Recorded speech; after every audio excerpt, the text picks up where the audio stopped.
সেই ভৌত পরিবর্তন আমরা কি করতে পারি, সেটা ফিরিয়ে পেতে পারি।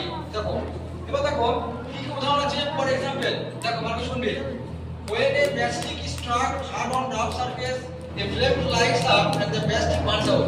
দেশলাই কাঠি দেখেছিস, আমরা যখন একটা দেশলাই কাঠিকে কোনো কাঠির মধ্যে দেশলাই কাঠিকে যখন আমরা কোনো ম্যাচ বক্সে বসে তাহলে কি হয়ে যায়, আগুন ফসফরাস জ্বলে ওঠে না। তো সেই দেশলাই কাঠি যখন ফসফরাস জ্বলে ওঠে, সেই দেশলাই কাঠিকে যখন পুনরায় ফেরত পায়, ফেরত পায় রে, ফেরত পায় না। তাহলে এটা একটা কি, এটা হচ্ছে কেমিক্যাল রিঅ্যাকশনের উদাহরণ। এটা কি, এটা একটা কেমিক্যাল রিঅ্যাকশনের উদাহরণ।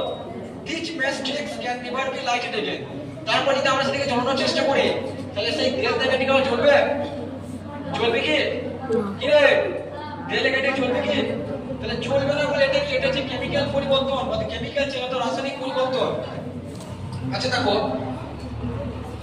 some example, burning of coal জ্বলন্ত কয়লা, wood, explosion of fireworks অর্থাৎ fireworks মানে কি, ওই যে আমরা পটকা বাজি বানাই না, সেই পটকা বোমাবাজির কি সেগুলো কি যখন সেগুলো মানে এক্সপ্লোডিং হবে তখন মানে জ্বালায়, সেগুলো কি, সেগুলো যে কেমিক্যাল চেঞ্জের উদাহরণ।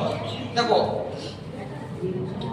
a chain in which the composition and the chemical properties of the substance gets changed is called chemical change। দেখো এই কেমিক্যাল চেঞ্জ আমরা একটা উদাহরণের সাথে জানবো। ভালো করে শুনে এটা এক্সাম্পল,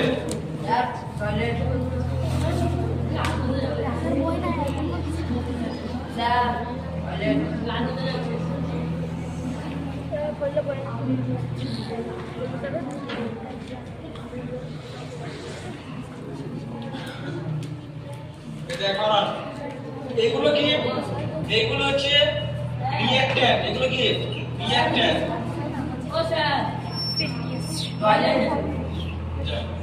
এটা কি, এটা কি product.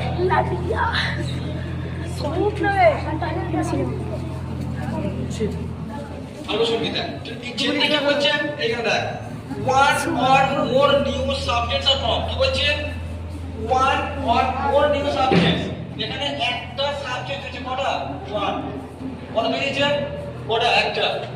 one or more new substances formed, অর্থাৎ এই एग्जांपल আমরা কি দেখেছি, এখানে একটাই কিন্তু কি হয়েছে, প্রোডাক্ট, একটা সাবস্টেন্স বা পদার্থ উৎপন্ন হয়েছে।